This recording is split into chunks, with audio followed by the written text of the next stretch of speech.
Bismillahirrahmanirrahim. Assalamualaikum warahmatullahi wabarakatuh. Alhamdulillahirabbil alamin wa bihi nasta'inu ala umuri dunya waddin. Assalatu wassalamu ala asyrafil anbiya'i wal mursalin wa ala alihi wa ashabi ajma'in. Amma ba'd. Alhamdulillahirabbil alamin. Pertama-tama marilah kita panjatkan puja dan puji syukur kepada kehadirat Allah Subhanahu wa taala yang mana telah menimpakan rahmat dan hidayahnya sehingga kita pun masih bisa bermuajahah untuk melaksanakan perkuliahan kali ini. Kedua, surat serta salam tak lupa selalu kami haturkan kepada junjungan kita Nabi besar Muhammad SAW yang mana telah membawa kita dari zaman kebodohan, dari zaman jahiliyah menuju zaman terang benderang seperti sekarang ini. Nah, baiklah, hadirnya video ini saya akan memberikan sedikit ringkasan daripada penjelasan Bapak tadi, yaitu tentang loyalitas pelanggan. Nah, loyalitas pelanggan itu berasal dari loyalitas merek yang mencerminkan loyalitas pelanggan pada merek tertentu. Nah, jadi loyalitas pelanggan itu tergantung loyalitas pelanggan pada merek. Jika loyalitas pelanggan itu tinggi pada merek tersebut, maka tinggi juga loyalitas pelanggannya, begitu. Jadi loyalitas merek itu tinggi, maka loyalitas pelanggan pada merek itu tinggi, maka jadi loyalitas pelanggan itu tinggi.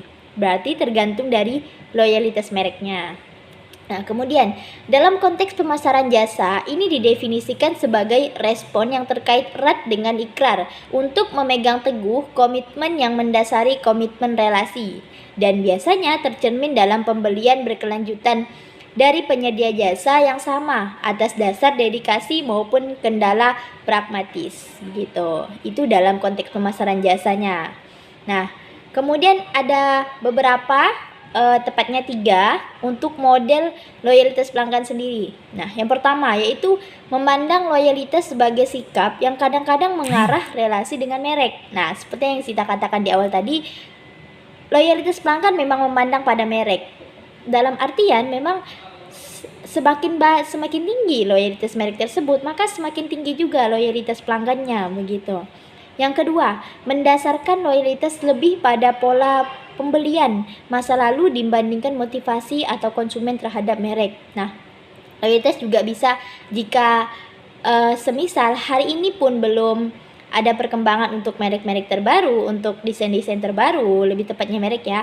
Nah, maka loyalitas pelanggan akan tetap pada pembelian yang masa lalu, pada komitmen masa lalu, pada ini motivasi-motivasi masa lalu.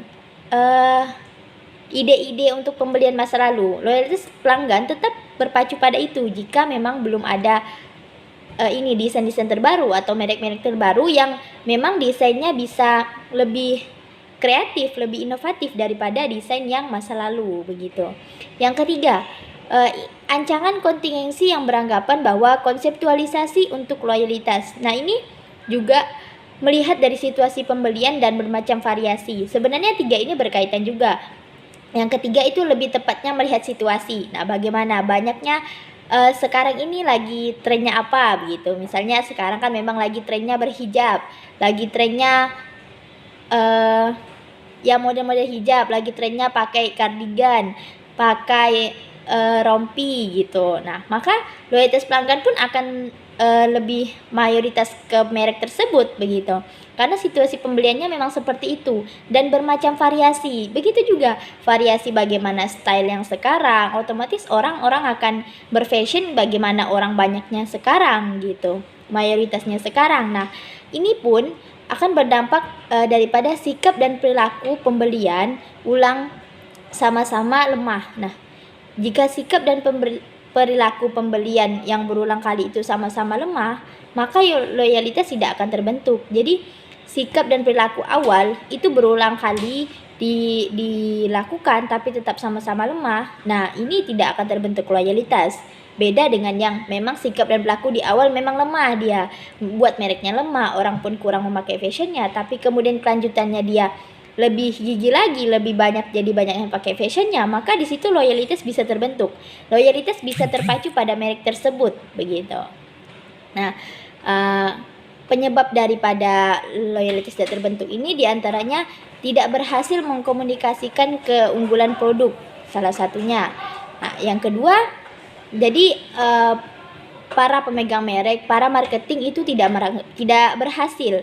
Bagaimana mereka komunikasi, bagaimana mereka tawarkan daripada keunggulan produk mereka sendiri gitu. Nah, yang kedua ada dinamika pasar. Nah, merek-merek yang berkompetisi dipersepsikan sama atau serupa. Jadi ini juga berkaitan dengan yang di atas bahwa mereka tidak berhasil mengunggulkan produk dari mereka sendiri. Alhasil, para pelanggan, loyalitas pelanggan pun ya menganggap bahwa produk mereka sama. Produk mereka sama saja ya, lebih baik mereka beli di tempat masa lalu saja. Kenapa gitu? Karena sama saja. Nah, ini dia juga penyebabnya, kesalahannya, loyalitas tidak terbentuk. Mereka kurang mengunggulkan produknya, mereka kurang inisiatifnya, mereka kurang kreatifnya gitu. Harusnya memang harus lebih baiknya lebih kreatif, lebih inovatif bagaimana produk mereka bisa unggul daripada produk masa lalu, agar loyalitas pelanggan pun lebih berpacu pada merek mereka, pada merek tersebut gitu. Nah, selanjutnya di penjelasan Bapak terakhir itu ada klasifikasi loyalitas pelanggan. Di sini ada beberapa, tapi memang yang saya sebutkan yang pertama itu ada no loyalty, yang kedua ada specialist loyalty. Nah, cukup sekian video dari saya, kurang dan lebihnya mohon maaf. Wabillahi taufiq wal hidayah. Wassalamualaikum warahmatullahi wabarakatuh.